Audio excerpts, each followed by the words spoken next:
Well, Istanbul is a multi-layered city, and the top layer here defining the identity of this city is the Ottoman touch. But Ottomans lasted for centuries. Istanbul became the classical point of this Ottoman era, and this era has its finest examples in Istanbul, defining the silhouette of the city.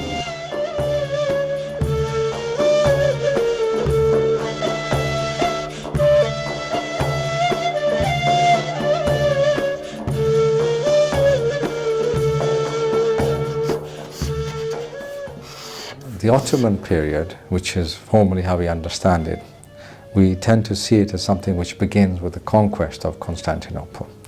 So we can look at it from around about the 14th century all the way through to the 20th century. So it's a huge period of time. And if the amount of land that the Ottomans were ruling was phenomenal. So that you can look at the kind of traditions that they're dealing with. Well, the Ottomans were spread all over a large geography, and they were interacting with a lot of cultures there. North Africa, Eastern Europe, Anatolia. They had their own architectural and artistic traditions, and Ottomans were in interaction with all of them. So when you look at the arrival of the Ottomans into this plateau, they're coming from Anatolia. If you look at this kind of faith, this passion of Islam, they were able to grasp this traveler spirit, this living in nature.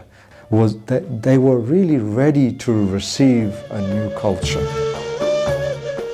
That synthesization was able to happen because of this kind of past. Had it been a culture of the Persian culture overtaking Constantinople, we wouldn't have had the same kind of flowering.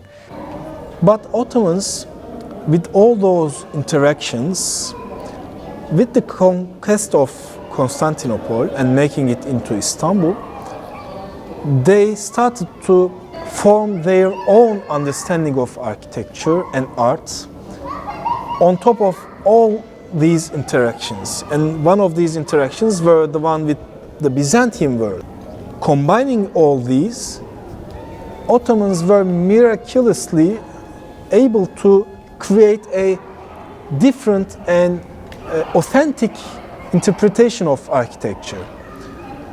They were not repeating or they were not copying what they saw. They were collecting everything, but at the final expression they had their own authentic style actually. It's not Arabic, it's not Persian, it's something else. So the Ottoman architecture, if you like, it synthesized these different forms to create a language. In the early periods, it played with these forms in its own way to try to make sense of how to break the scale and mass into proportions. But it really flowered from the 15th, 16th centuries and onwards. That's when you see, some of the great mosques of the Ottoman period. Here, starting from the Hagia Sophia, everything is in a continuous line actually. Hagia Sophia is a very principal and dominant building here, and the Ottomans believed that it was built in the time that Prophet Muhammad had not come to this world yet. So they believe that it's a temple of unity. So that's why Ottomans believe that this temple is a divine temple. So it's a mosque from the beginning for the Ottomans.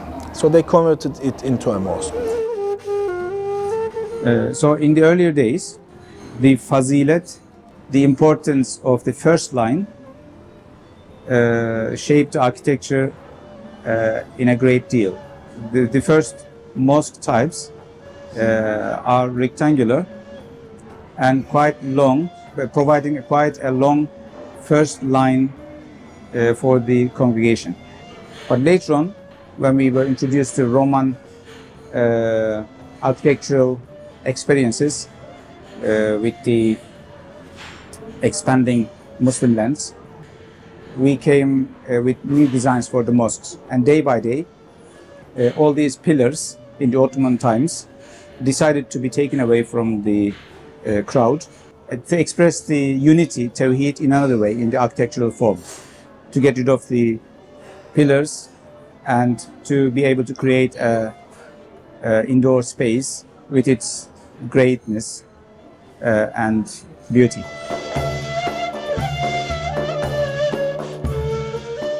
Perhaps the concept of beauty in these mosques, it wasn't the goal.